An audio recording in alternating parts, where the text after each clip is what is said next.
porque no podemos dejar de decir los que hemos visto y oído. Los ciegos ven, los cojos andan, los sordos oyen, los muertos resucitan, y a los pobres es anunciado el Evangelio. Le damos una cordial bienvenida a su programa La Palabra de la Cruz. Llega a los lagos el mensaje de Jesús.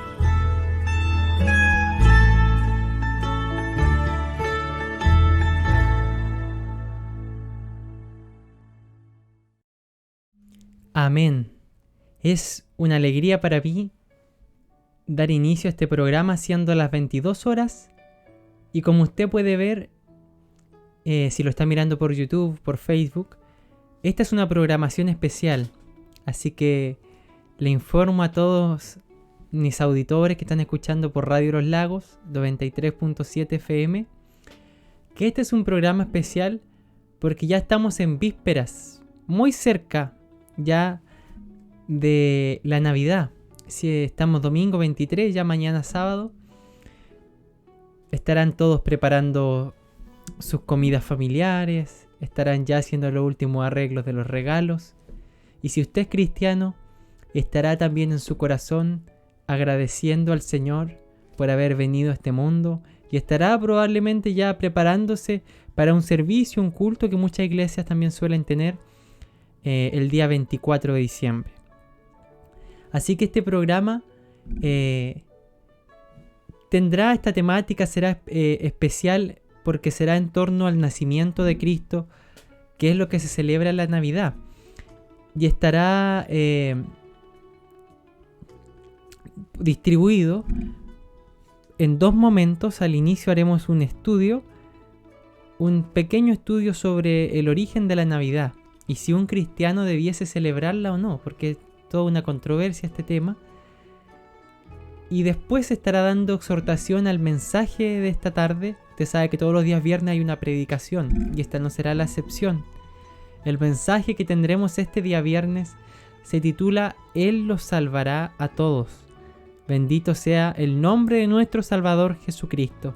Así que le invito a que esté con nosotros y comparta este hermoso programa y pueda empaparse del verdadero espíritu navideño, que no son los regalos, no es ni siquiera como algunos piensan con buenas intenciones, que sea la familia, la reunión familiar, ni siquiera eso. La Navidad es Jesucristo, eso es lo que se conmemora. Así que sin ir más lejos, vamos a escuchar una hermosa alabanza. Suenen dulces himnos.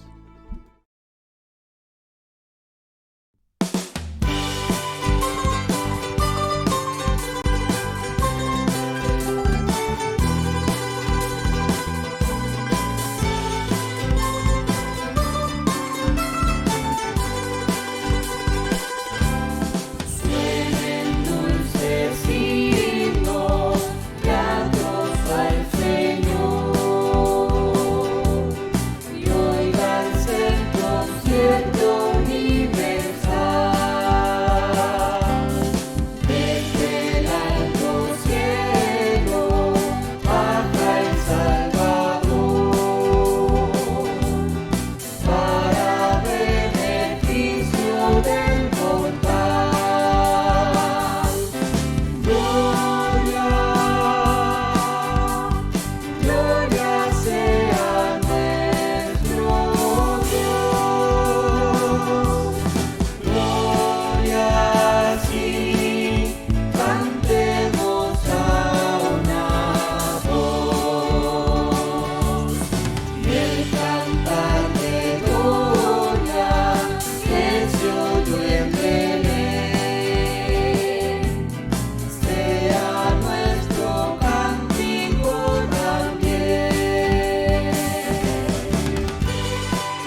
Así es.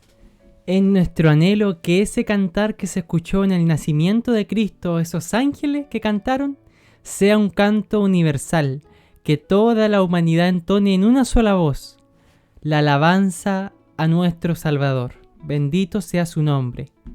Le voy a invitar a que, si usted está a disposición, pueda acompañarme a orar, y si no, escuche y haga suya también esta petición y esta oración que haremos en este momento ante las plantas de nuestro Dios.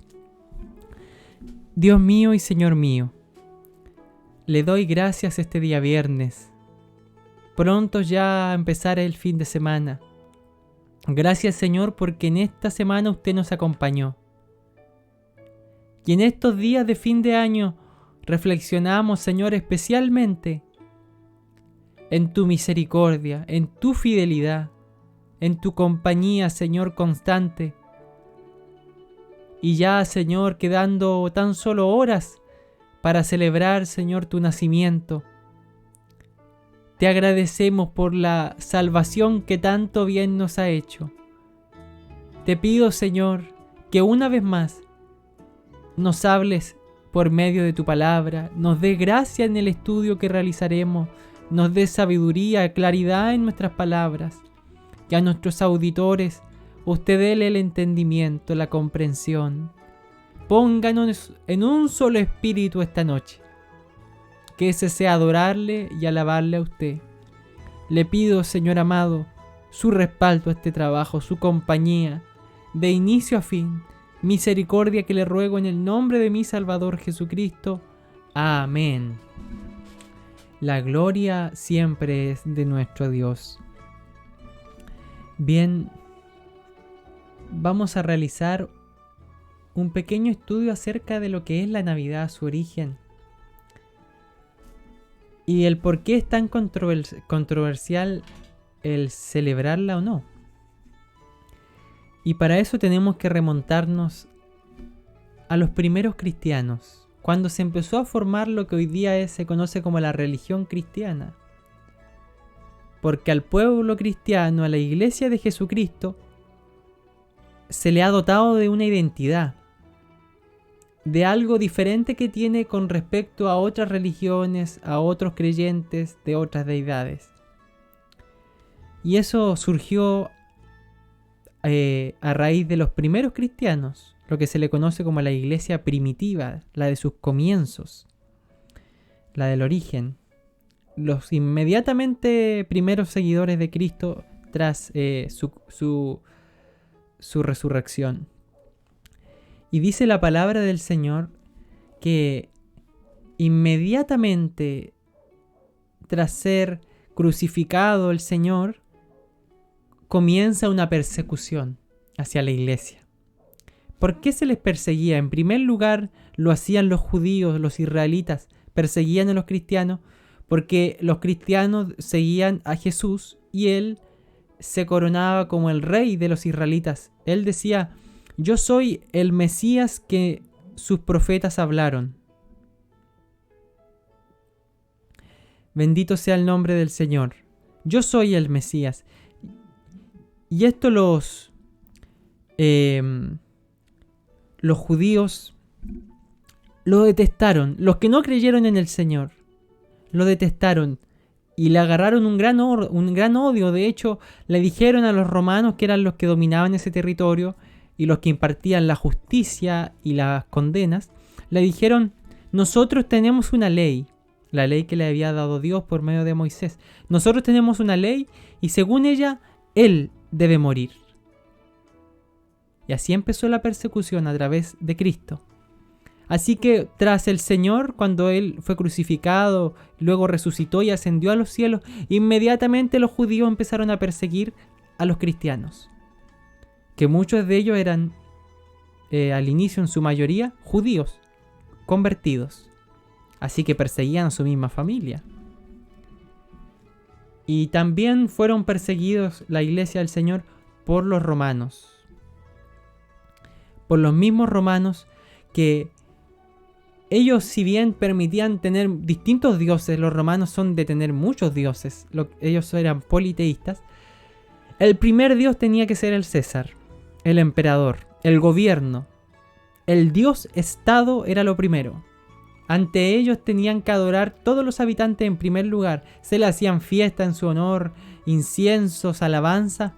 El César, el emperador, era el primer dios. Y luego venían todo su panteón de dioses. Pero resulta que los cristianos no podían honrar y adorar a ese dios, al emperador, al gobierno. Le honraban, sí, le obedecían, pero no podían obedecer más a ellos que a Dios.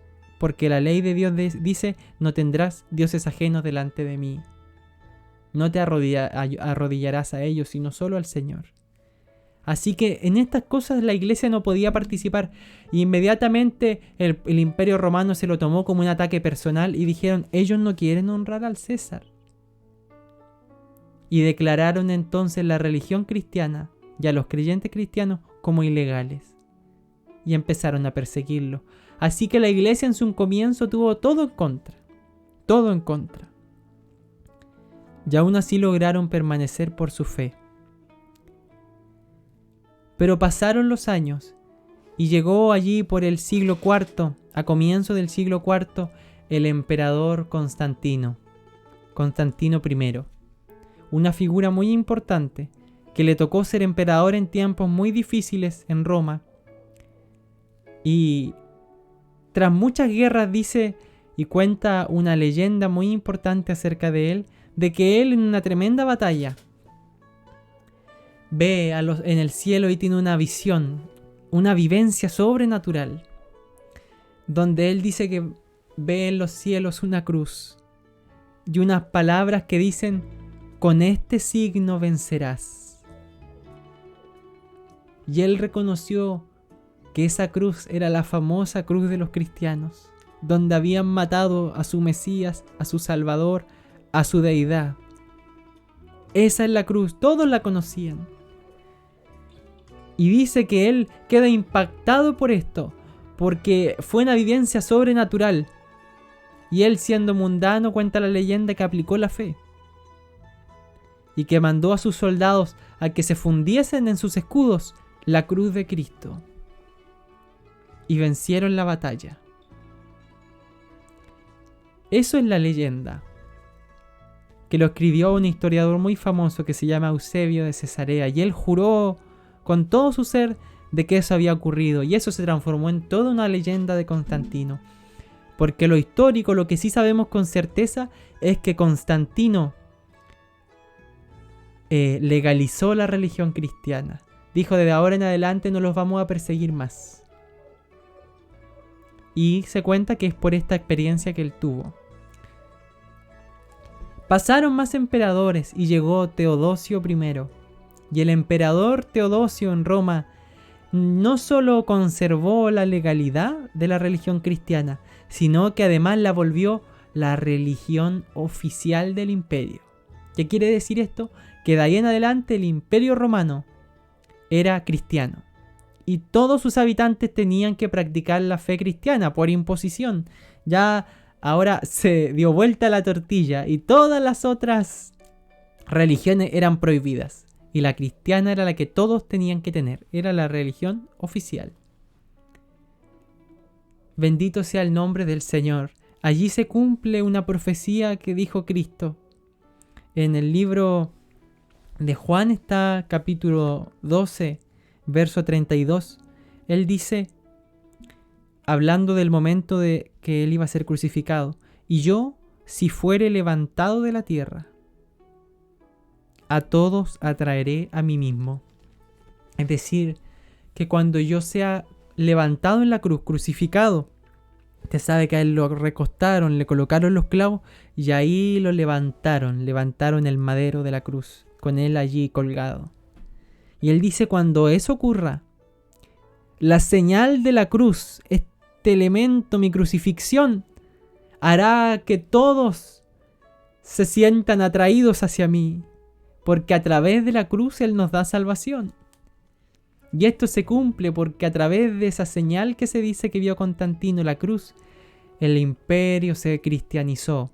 Si bien lo más probable es que muchos no lo hayan hecho de corazón, y de esto ya vamos a empezar a hablar, sí los cristianos pudieron empezar a adorar con más tranquilidad porque ya no serían perseguidos.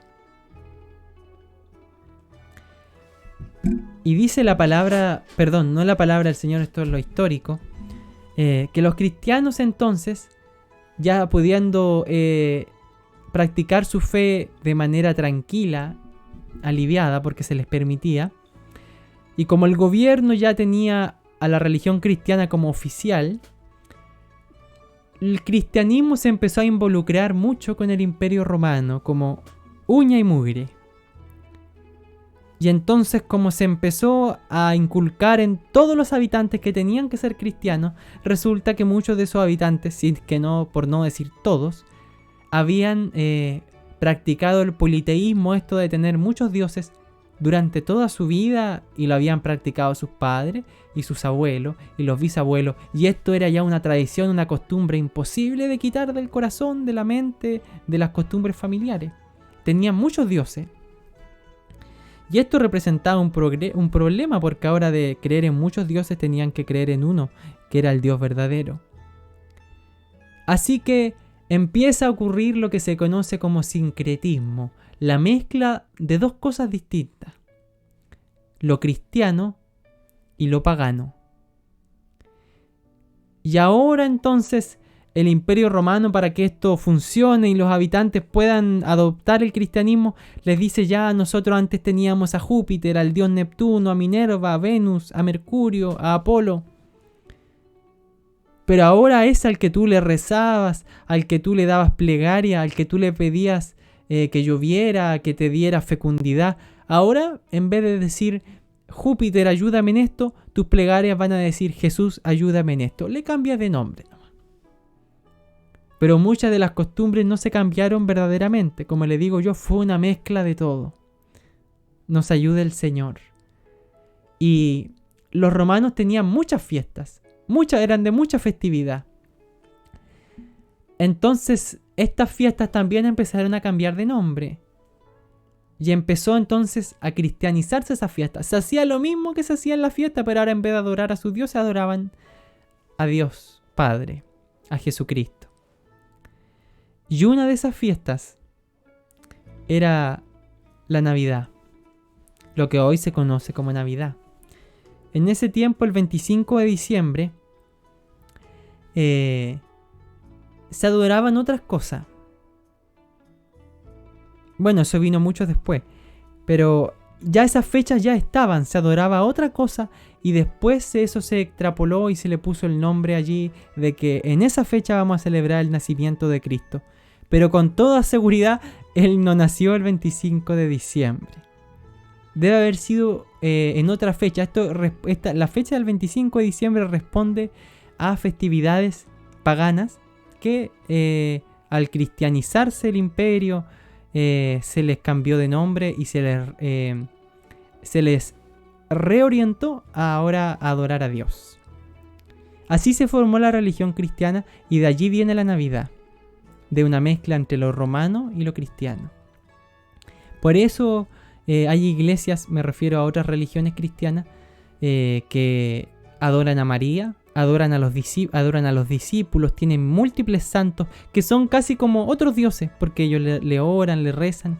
Y esto viene de la cosa romana, de la iglesia católica de la Edad Media, que empezó a adoptar esto. Así como ellos tenían muchos dioses, entonces dijeron: ya tenemos a Dios Padre, a Jesucristo, pero también al apóstol Pablo, al apóstol Juan, que ahora le vamos a decir San Juan y le vamos a rezar. Tenemos a María. Y en el fondo, los romanos, que tenían muchos dioses, les cambiaron de nombre solamente y seguían teniendo muchos dioses, pero ahora cristianizados, podríamos decir. Y así se cristianizó una fiesta pagana y se la llamó con el tiempo Navidad, y se empezó a celebrar allí el nacimiento de Cristo. Navidad viene de hecho de la palabra natividad, de la natalidad, del nacimiento. Así que Navidad es nacimiento, y el nacimiento de Jesucristo nuestro Señor. De allí viene la Navidad. Ahora nos cabe preguntarnos, sabiendo sus orígenes, ¿debe un cristiano celebrarla? ¿Debe un cristiano practicarla? ahí está la controversia. ¿Qué se hace? Yo he conocido iglesias que lo hacen y en cambio otras religiones dentro de todo el espectro cristiano que no la celebran. Una vez conocí a una compañera que no celebraba nada. Nada, creo que ni su cumpleaños celebraba, porque su religión le prohibía. Y era que una religión cristiana, por lo que recuerdo. Y ni la Navidad, nada, no, porque eso es pagano, etcétera, etcétera. Ahora está la controversia. ¿Se celebra o no se celebra? Porque con toda seguridad es una fiesta de origen pagano. Sí, eso es verdad. Jesús no nació en ese día, pero ahora queda la controversia. ¿Qué se hace? Bueno, en situaciones así, donde hay cristianos que tienen ciertas costumbres y otros que tienen otras costumbres, siempre aconsejo leer Romanos 14. Es muy esclarecedor. El Señor utilizó al apóstol Pablo en esa carta para poder poner fin a estas controversias entre cristianos. Y lo voy a leer porque es un hermoso consejo y con esto finalizaremos este estudio para entender si se celebra o no se celebra la Navidad. Romanos 14 es especial para cuando usted esté envuelto en estas controversias donde hay hermanos de otra iglesia que le dicen ¿cómo bautiza tu iglesia? La mía lo hace por inmersión, en un río, en una piscina. No, le dirá usted, la mía por aspersión, le tiran un poco de agua en la cabeza. Y ahí surgen controversias. ¿Cómo se bautiza realmente? ¿Se lee la Biblia parado o se lee sentado? ¿Se va a la iglesia de tal manera? ¿Las mujeres se ponen velo o no se ponen velo? ¿Los himnos se cantan así o se cantan asá? ¿Se da gloria a Dios o no se da gloria a Dios? Y así empiezan a ver estas cosas de costumbre que muchas veces son distintas de iglesia en iglesia y surgen controversias. Ya, pero ¿quién está bien? ¿Quién está en lo correcto? ¿Se celebra o no se celebra Navidad? Bueno, Romanos 14 es la solución. Es la palabra del Señor para que no peleemos, para que no tengamos controversia.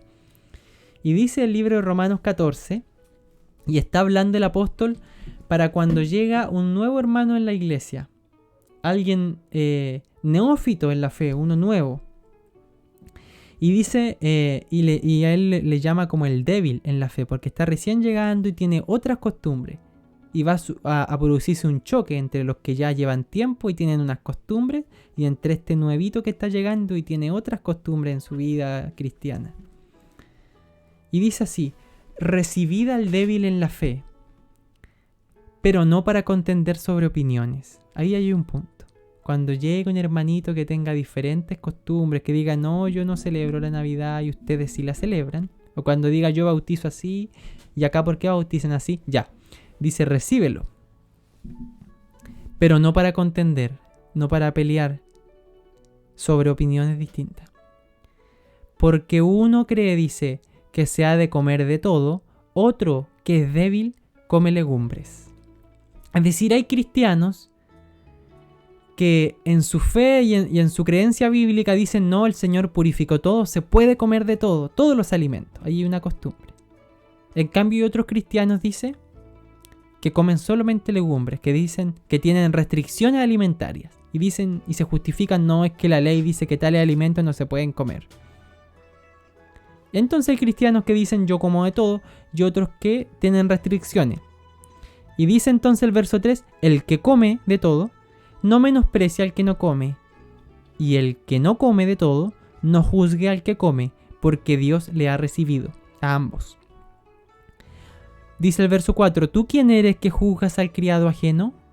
Para su propio Señor está en pie, o cae, pero estará firme, porque poderoso es el Señor para hacerle estar firme. Uno hace diferencia entre día y día, otro juzga iguales todos los días. Cada uno esté plenamente convencido en su propia mente. Aquí está lo que estamos hablando. Hay algunos que hacen diferencia entre día y día. Es decir, que tienen días más especiales que otros.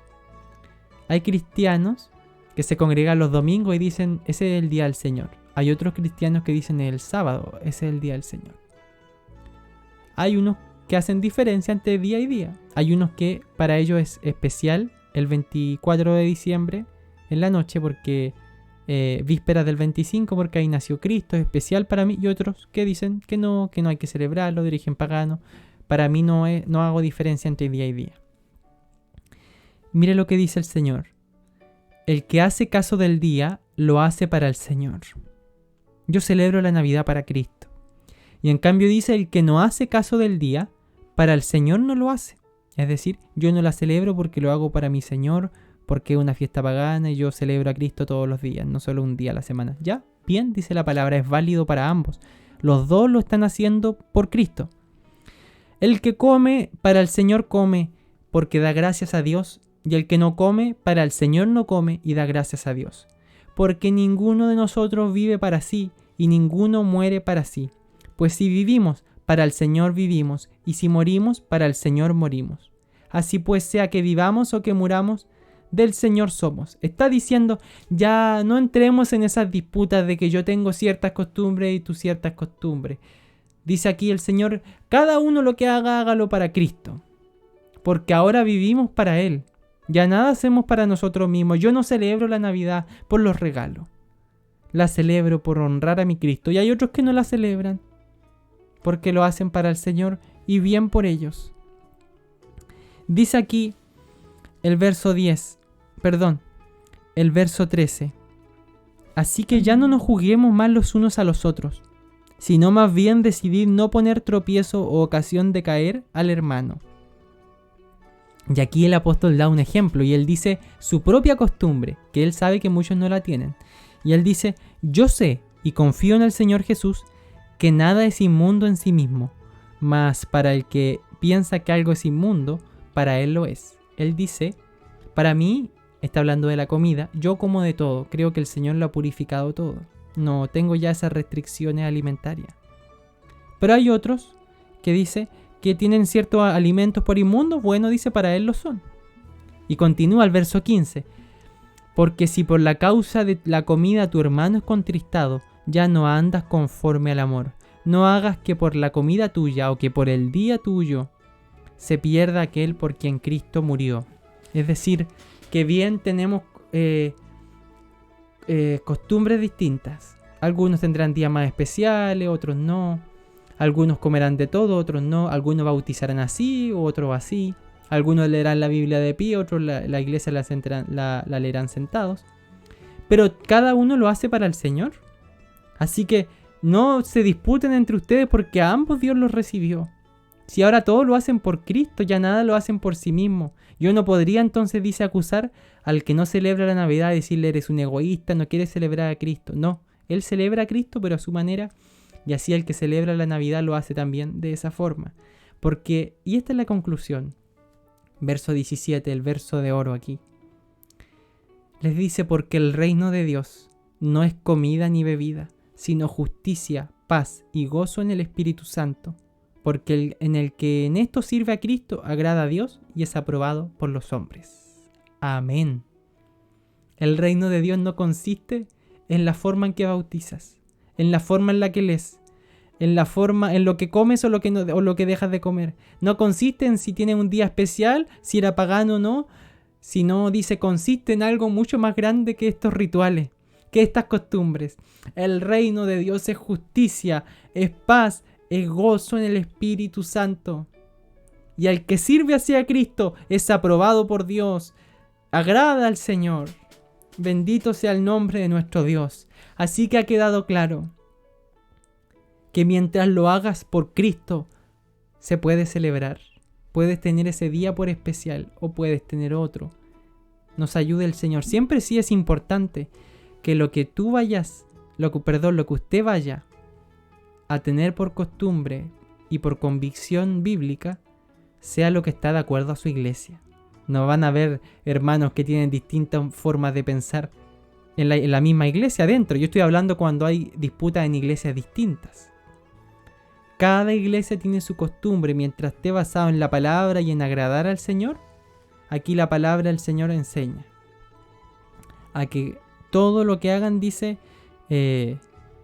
lo hagan para el Señor, con la convicción de que con eso buscan agradar al Señor. Así que en cada iglesia habrá un mismo pensamiento. No estoy exhortando a que ahora cada uno tenga su propia idea en la iglesia, porque la palabra dice ser todos de un mismo sentir. Una casa dividida contra sí misma no prospera, andarán dos juntos si no estuvieran de acuerdo. Así que en una misma iglesia, en una misma tribu, tienen que remar hacia el mismo lado. Pero cuando surgen estas controversias entre iglesias, es importante recordar Romanos 14. Porque el reino de Dios no consiste en esos rituales, en esas costumbres, es mucho más grande que eso. Es justicia, gozo y paz en el Espíritu Santo. Y ese es nuestro sentir y debe ser nuestra forma de servir a Dios. Allí está el origen de la Navidad y si se celebra o no se celebra. Bendito sea el nombre del Señor. Vamos a pasar a escuchar una alabanza y a la vuelta tendremos el mensaje, la predicación del Evangelio. Él los salvará a todos. Así que escuchamos una hermosa alabanza.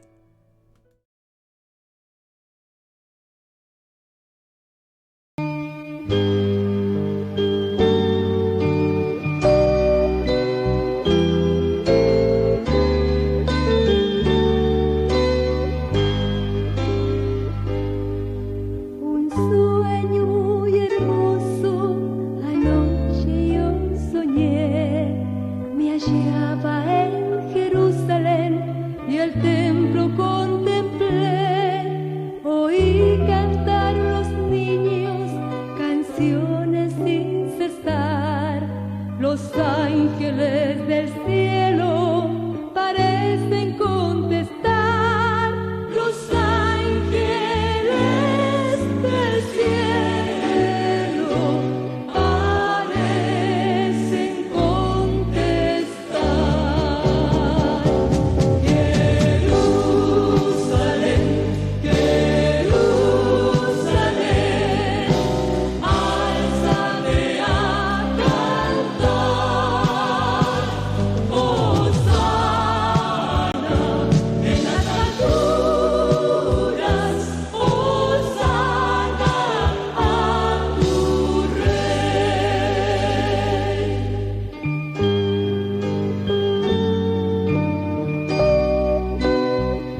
Una hermosa alabanza la que hemos escuchado. Bendito sea el nombre del Señor. Vamos a pasar a lo más importante, que es la predicación. Cuando Dios nos va a hablar por medio de su palabra. Y en especial con este mensaje navideño acerca del nacimiento de Cristo.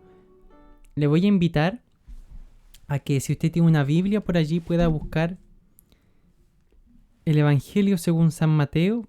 Voy a leer allí el capítulo 1, del verso 18 en adelante. Mateo capítulo 1, verso 18 en adelante. Y lo haré en el nombre de mi Salvador Jesucristo. El nacimiento de Jesucristo fue así.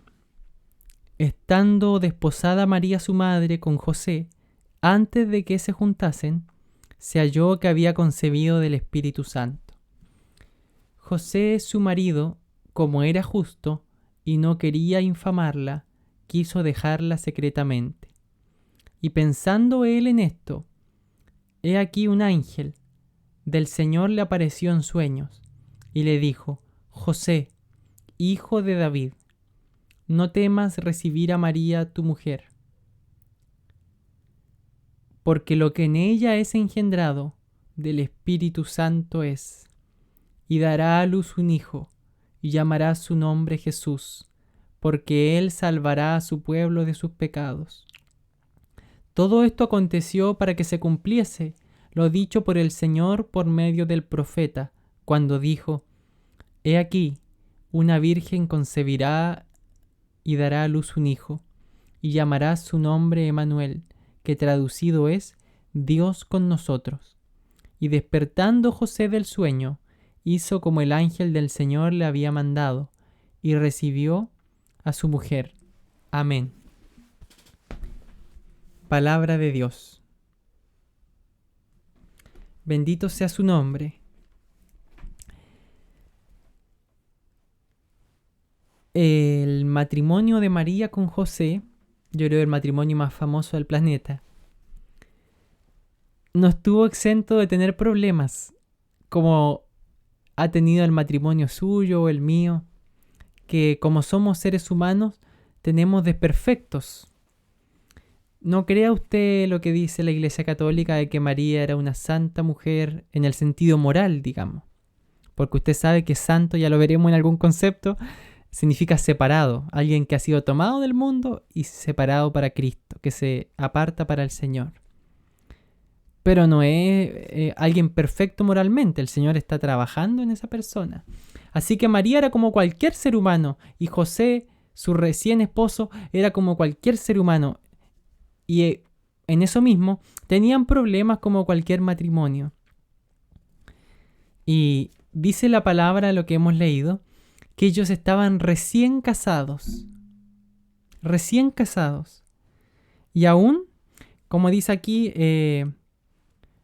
no sé, antes de que se juntaran, es decir, antes que tuvieran intimidad, ella quedó embarazada. Y eso se dejó ver.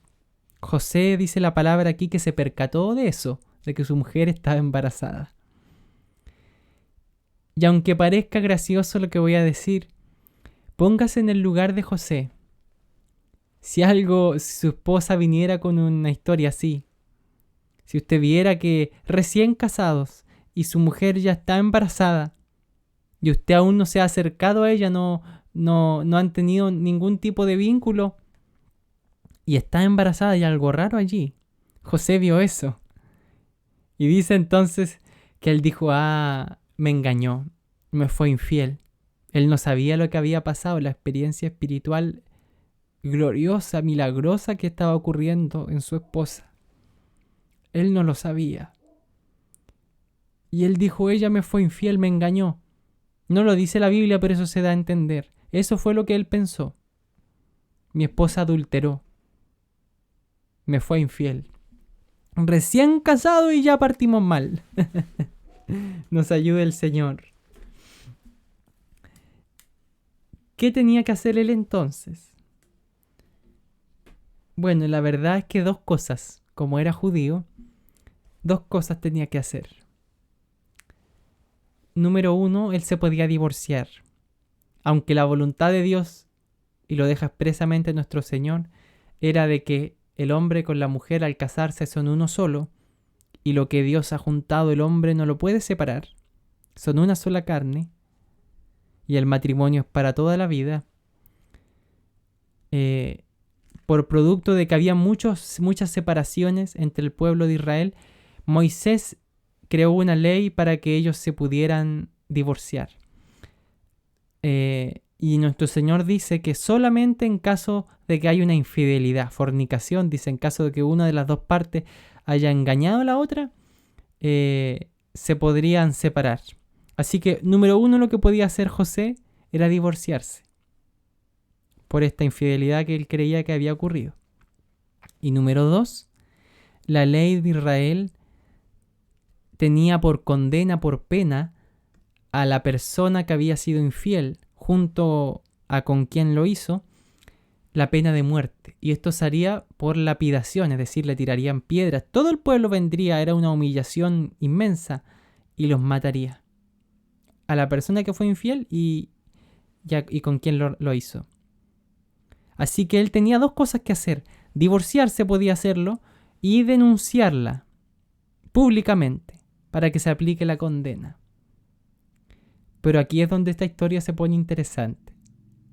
Dice la palabra que José era justo. ¿Qué quiere decir eso? Que tenía una serie de atributos que se encuentran en el Señor. José amaba a María, y eso se deja ver por lo que él hace a continuación. Amaba a su esposa. Y era misericordioso. Y dice entonces que no quería infamarla. Por eso quiso dejarla secretamente. Es decir, vamos a dejar este asunto sin hablarlo con ella. Él mismo, cuando se enteró, la vio que estaba embarazada, quiso divorciarse. Me voy a separar, dijo. Porque es lo que corresponde, me engañó, me voy a separar. Pero, antes de hacer esto, voy a hacer esto secretamente, que nadie se entere. Porque no quiero infamar a mi esposa. No quiero deshonrarla. No quiero hablar mal de ella, causarle vergüenza, humillación, porque la amo. Porque tengo misericordia con ella, mi corazón se conmueve para con ella. Porque si la denunciaba, ¿qué iba a pasar? Ella iba a morir, y él eso lo sabía, como buen judío. Si esto se sabía, se dejaba saber, ella iba a morir. Nos ayude el Señor. Así que él, con este acto, él ¿qué quería hacer? Salvarle la vida. Por lo que él creía era un pecado. Quería salvarla de su pecado, del pecado del adulterio. Salvarla y con eso de la muerte. Porque él, volvamos a su visión, él lo veía así, él no sabía el milagro que había ocurrido.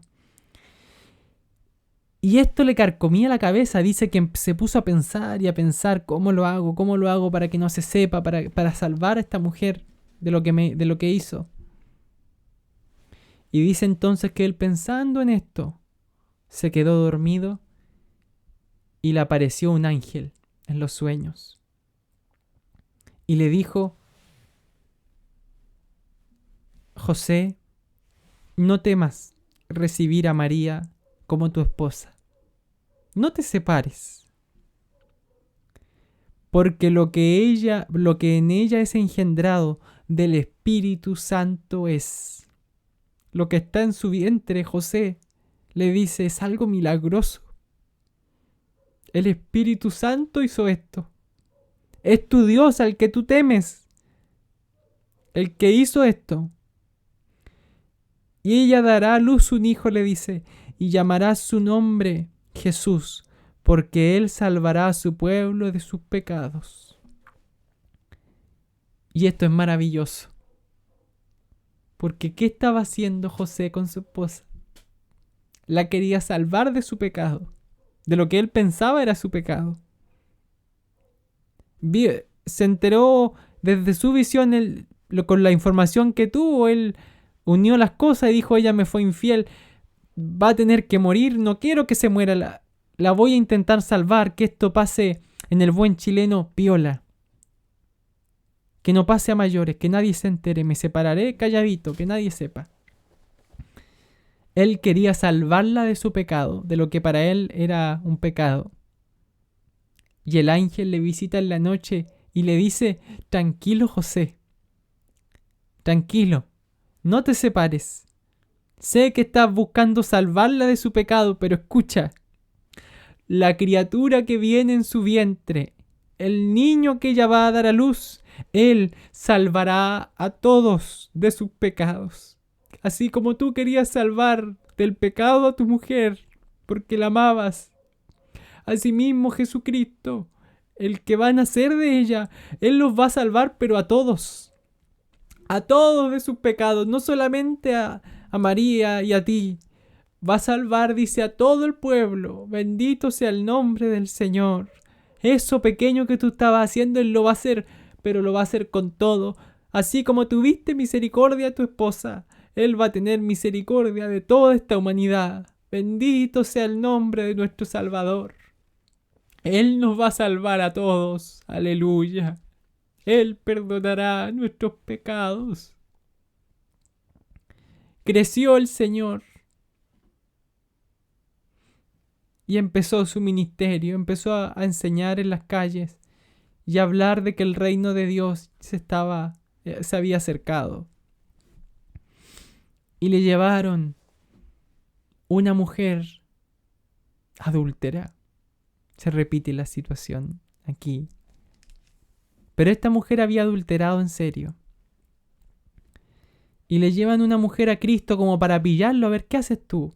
Si manda a apiedrarla es bien duro. Se apega a la ley, pero es cruel, es duro. Ahora si dice no la matemos, déjela tranquila, es blando, es liviano. Eso querían ellos, juzgarlo y pillarle la caída al Señor. Juzgarlo a ver si era muy duro o demasiado liviano. Así que dijeron, con esto la tenemos. Y le llevaron una mujer. Le dijeron, mira, la pillamos en el acto infragante. Con las manos en la masa, la pillamos siendo infiel a su esposo. ¿Qué vas a hacer? Y el Señor, sin darles mucha atención, dice que se levanta.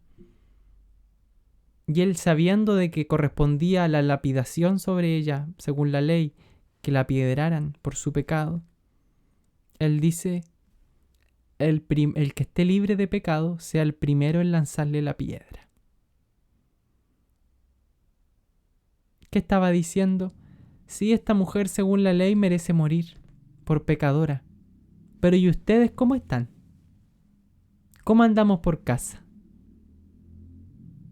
Y la conciencia rápidamente empezó a atacar a la gente. Su mente. Nadie fue capaz de tirarle una piedra a esa mujer. Nadie miró, se examinó y dijo, yo soy limpio, estoy libre de pecado, voy a lanzarle la piedra.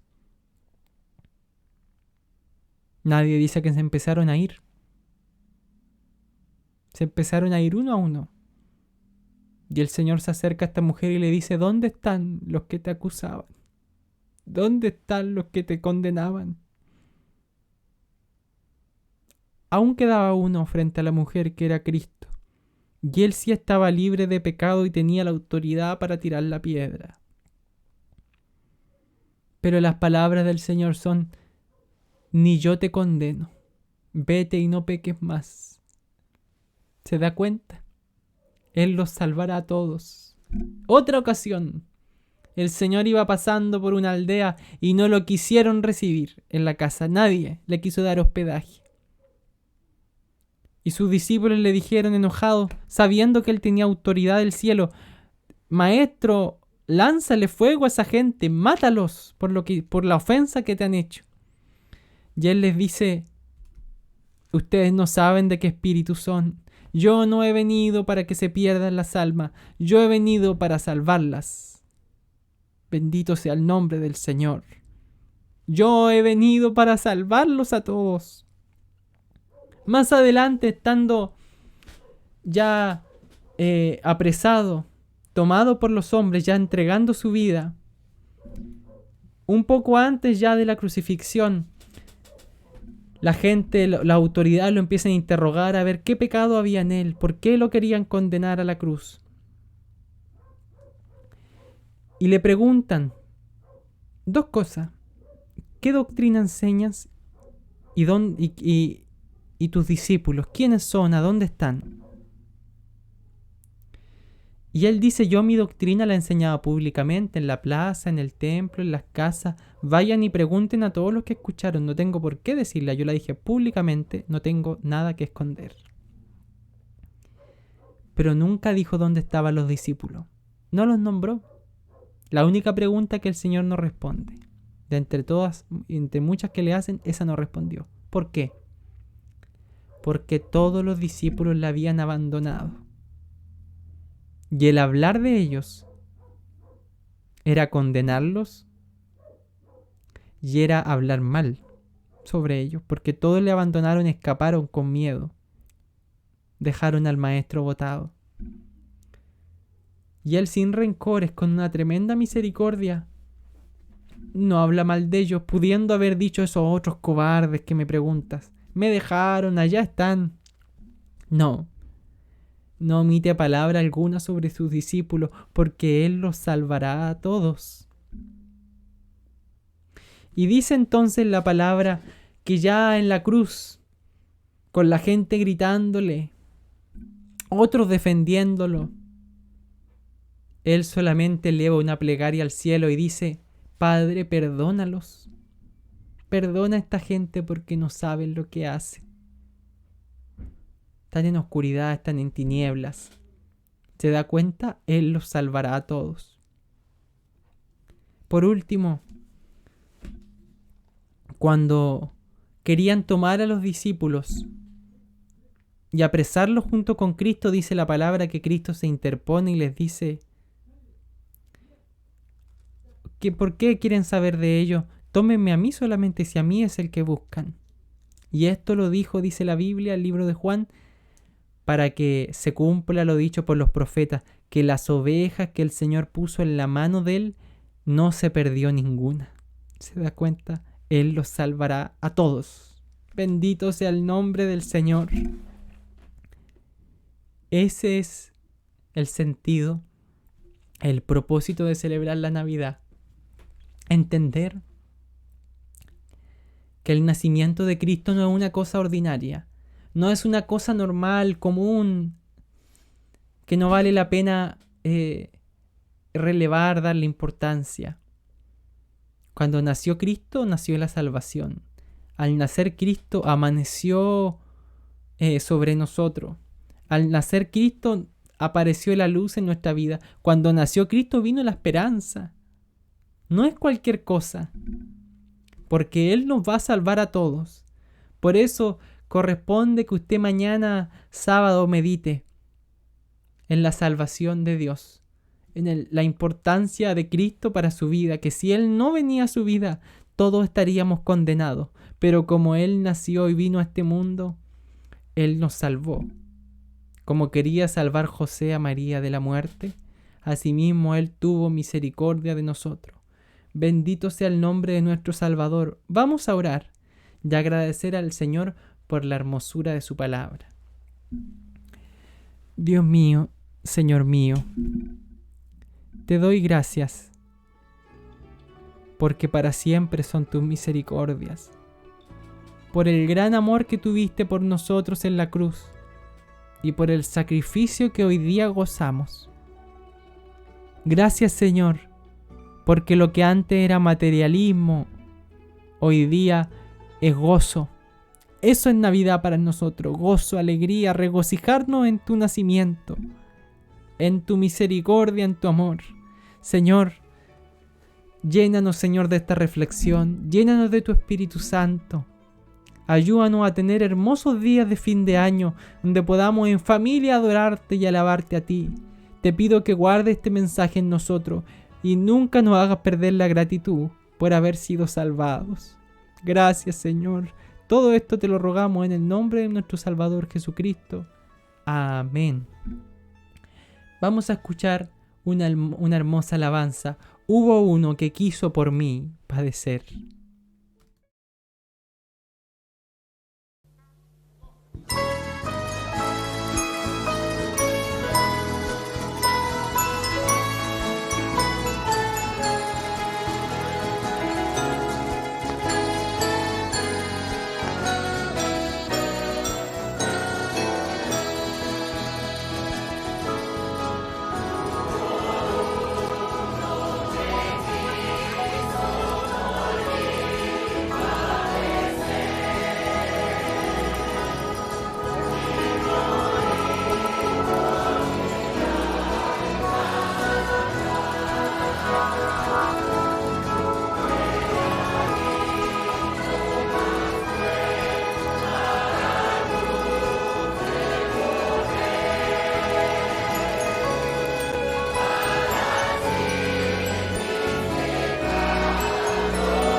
Bendito sea el nombre de nuestro Salvador esta noche, el cual derramó hasta la última gota de su sangre por nosotros. Bien, queridos auditores, pasaremos al último segmento de este programa, que es lo que hacemos todos los viernes, un concepto bíblico. Y en esta ocasión nos acompañará uno de nuestros hermanos voluntarios, quien se encargará de enseñar el concepto de este día viernes. Así que le invito a que con mucha atención escuchemos a nuestro hermano. Queridos y amados hermanos en el Señor, tengan ustedes muy buenas noches. Hoy día vamos a meditar un poco en la palabra del Señor y en especialmente un concepto de la palabra del Señor, la cual encontramos en el Antiguo Testamento y también hay algunas referencias que hacen alusión en el Nuevo Testamento. Me refiero a la palabra o al concepto prevaricar, cuando Dios habla de la prevaricación que se hizo en el desierto. Que el Señor nos ayude. La palabra prevaricar viene del latín praevaricari, estar en connivencia con un juez, con una de las partes, emitir sentencia sesgada a sabiendas, faltar al deber y a la función, torcerse, desviarse. Eso es etimológicamente lo que significa la palabra prevaricar. Pero este verbo, antes de pasar a este sentido jurídico, porque hoy día se utiliza más en un sentido jurídico legal, fue un vocablo rústico que se designaba la acción de torcerse y desviarse del surco recto al labrar, por lo que acabó significando salirse de la norma moralmente correcta. Se formó con el prefijo prae delante y varicari, ranquear, torcerse, derivando, ¿no es cierto?, al varicicus, que anda torcido, que tuerce las piernas al andar, y este derivado al varus, que tiene las piernas torcidas hacia adentro. De la misma raíz tenemos la palabra vara, del latín vara, travesaño, palo atravesado hacia adentro, y el verbo varar, encallar un barco cerca de la costa o sacar una embarcación en seco. Más o menos para que entendamos la raíz etimológica de la palabra, pero nos vamos a quedar con el vocablo más rústico que designa la acción de torcerse o desviarse del surco recto al labrar. Mira lo que nos dice la palabra del Señor en el libro de Levíticos 26:40. Y confesarán su iniquidad y la iniquidad de sus padres, porque prevaricaron. ¿Con qué prevaricaron contra mí? Y también porque anduvieron conmigo en oposición. O sea, dejaron de hacer lo recto, torcieron la verdad, dejaron de hacer lo que éticamente le correspondía al ejercicio de su profesión. Gloria a Dios para siempre. Libro de Proverbios también lo encontramos y dice, hacer acepción de personas no es bueno. Hasta por un bocado de pan prevaricará el hombre. O sea, nosotros como hijos de Dios hoy día no podemos prevaricar, no podemos dejar de hacer lo que es correctamente aceptable por el Señor. Lo que es el ejercicio de nuestra profesión, no podemos desviar la palabra. Dice Isaías 43, verso 27, tu primer padre pecó y tus enseñadores prevaricaron contra mí. O sea, se desviaron de la verdad. El libro de Oseas también encontramos, Oseas 6 y 7, mas ellos, cual Adán, traspasaron el pacto, allí prevaricaron contra mí. O sea, dejaron de hacer lo correcto, dejaron de hacer lo que Dios le había comendado, torcieron la verdad. Pero la palabra del Señor también nos dice en el libro de Hebreos 3:9, dice, donde me tentaron vuestros padres me probaron, prevaricaron contra mí y vieron mis obras 40 años. O sea, el torcer la verdad, desviarse del camino, hace que en nosotros también haya una sentencia. Dios nos libre. Termino comentando lo que dice el libro de Hebreos, capítulo 10, verso 20 al 25. Por el camino nuevo y vivo que Él nos abrió a través del velo, esto es, de su carne, y teniendo un gran sacerdote sobre la casa de Dios, acerquémonos con corazón sincero, en plena certidumbre de fe, purificados los corazones de mala conciencia y lavados los cuerpos con agua pura. Mantengamos firme, sin fluctuar, la profesión de nuestra esperanza, porque fiel es el que prometió. Y considerándonos unos a otros para estimularnos al amor y a las buenas obras, no dejando de congregarse como algunos tienen por costumbre. La palabra del Señor nos dice que tenemos que tener nuestra profesión de fe, lo que Dios nos ha dicho. Tenemos que seguir ejerciendo sin torcer, sin desviarnos, nuestra profesión de nuestra fe que Dios nos ha dado, manteniéndola firme, sin fluctuar. La profesión de nuestra esperanza, porque fiel es el que prometió. ¿Y qué nos dice Jesús nuestro Señor? Pero Jesús le dijo: nadie, después de poner la mano en el arado, mira hacia atrás, es apto para el reino de Dios. ¿Se recuerdan cuando comenzamos a decir el vocablo rústico de la palabra prevaricar del latín? Acción de torcerse y desviarse del surco recto al labrar. Y Jesús nos dice: el que pone la mano en el arado y mira hacia atrás no es apto de mí, porque el surco se va a torcer. Dios nos libre entonces de prevaricar contra nuestro Dios, de torcer la verdad, de no actuar de acuerdo a la ética de lo que Dios nos ha dado de nuestra profesión de fe, que tenemos que tenerla firme, sin fluctuar, poner la mano en el arado, mirar hacia adelante para que nuestro surco vaya recto y no prevariquemos contra nuestro Dios. Que nuestro buen Dios y Padre eterno os bendiga desde ahora y para siempre. Amén, que así sea. Hemos aprendido entonces este día viernes sobre la palabra prevaricar, que el Señor sea guardando esta enseñanza bíblica en nuestro corazón.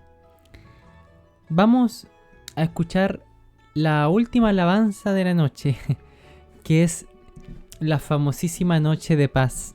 Como ya anticipo a Navidad, escuchamos este hermoso himno y ya a la vuelta estaremos despidiéndonos de nuestro programa.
Una hermosa alabanza que espero, la verdad, siempre los 24 de diciembre de cada año. Hermosísimo, porque cuando uno está en el mundo, todos se la saben, la conocen, se cantan desde niños, uno se la aprende. Y como cualquier villancico de estos tiempos que ensalza a Santa Claus, los regalos, ya se ha vuelto parte de la cultura pop. Pero no sé si usted es cristiano y la canta en su iglesia. Yo la verdad la canto del corazón, porque tiene una hermosa letra, porque fue en una noche tranquila, estrellada, cuando nuestro Salvador vino al mundo en un sencillo pesebre, y uno no era cualquier ser humano. Cualquiera que lo hubiera visto veía, como dice allí el himno, ved qué bello resplandor luce del rostro del niño Jesús, porque Él era alguien especial. Él era el que vendría a salvarnos a todos. Queridos auditores, ha sido un agrado, un hermoso placer acompañarles ya en estas vísperas, pronto ya a celebrar la Navidad en unas horas más el día de mañana. Y termino con estas pequeñas palabras del Señor. Tenga usted o no tenga dinero, riqueza, mucha acumulación como para darle buenos regalos a su familia esta tarde, no se aflija. Lo que usted escuchará a continuación es el mejor regalo. Dice Primera de Pedro, capítulo 10 al 12. Los profetas que profetizaron de la gracia destinada a vosotros, inquirieron y diligentemente indagaron acerca de esta salvación, escudriñando qué persona y qué tiempo indicaba el Espíritu de Cristo que estaba en ellos, el cual anunciaba de antemano los sufrimientos de Cristo y las glorias que vendrían tras ellos. A estos se les reveló que no para sí mismos, sino para nosotros, administraban las cosas que ahora os son anunciadas, por los que os han predicado el Evangelio por el Espíritu Santo enviado del cielo, cosas en las cuales anhelan mirar los ángeles. No sé, usted debe haber tenido la experiencia que los niños se ponen muy especialmente contentos y ansiosos por esta fecha, por los regalos que van a recibir, porque muchos ya dejaron expresamente allí sus peticiones y dijeron: esto quiero papá, esto quiero mamá, o viejo pascuero, esto quiero. Y cuando los regalos están ya en el árbol, los niños empiezan a tantear, ya a mover la caja, a ver su tamaño, y dicen: parece que es lo que pedí, algo especial aquí adentro, parece. Intentan adivinar lo que tiene el envoltorio adentro del paquete. Y lo que hemos leído habla de que los profetas, asimismo, cual niño tanteando el regalo, ellos que les fue revelado un poco de lo que había dentro de este regalo, que es la salvación, a ellos se les reveló un poco de cómo sería, en qué tiempo vendría Cristo, cómo sería Cristo. Los profetas del Antiguo Testamento, a todos se les reveló ciertas partes, se les dejó ver adentro del envoltorio un pedacito. Y ellos, cual niños pequeños allí ansiosos, ¿cuándo irá a ser? Y tanteaban el regalo. ¿Irá a ser de esta manera y será así o será asá? Viendo este hermoso regalo, pero dice: no era para ellos, era para nosotros. Por supuesto que ellos también posteriormente tuvieron la oportunidad de ser salvos, pero eso es predicación para otro día. Para nosotros fue el regalo. Así que no se aflija si no hay mucho que regalar. Cristo ya ha dado el mejor regalo para usted, para sus hijos, para su familia, para la iglesia, para esta humanidad. Todos ya han recibido un regalo. que es la salvación de Cristo, esa gracia destinada a nosotros. Bendito sea el nombre del Señor. Así que estamos más que regalados. Hermoso es lo que nos ha tocado. Hermoso es el obsequio de Dios para el mundo. Bien, amados auditores, ha sido un gusto, reitero, y me despido. Nos veremos nuevamente el día lunes a las 1 de la tarde en el programa Pan de Vida. Esto ha sido la palabra de la cruz. Ha llegado una vez más el Evangelio de Cristo, ha alumbrado esa luz aquí en Los Lagos. Tengan hermosa fiesta. Nos vemos el día lunes. Dejo a mi pastor para que nos despida con la bendición.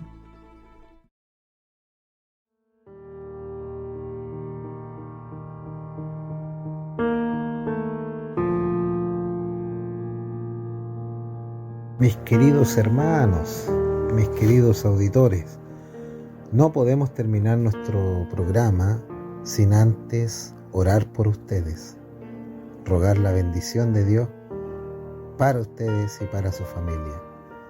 Y acompáñenme usted a orar y a decir estas palabras. Señor Jesús, te recibo en mi vida, entra en mi corazón como río de agua viva.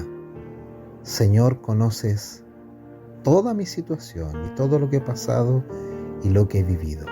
En esta hora te recibo como mi Señor, como mi Salvador, en el nombre de Jesús. Amén y amén. Si has hecho esta oración conmigo, sé y creo firmemente que el Señor bendecirá su vida y su hogar. Muros rodeando estoy, pensé que caería, mas nunca me has fallado, Dios.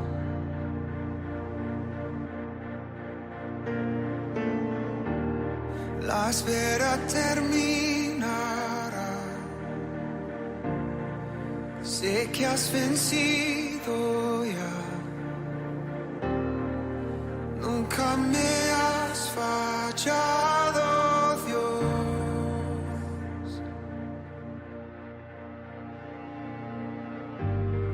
En ti confiaré, tu promesa sigue en pie, tú eres fiel, confiado andaré, en tus manos estaré, siempre has sido fiel.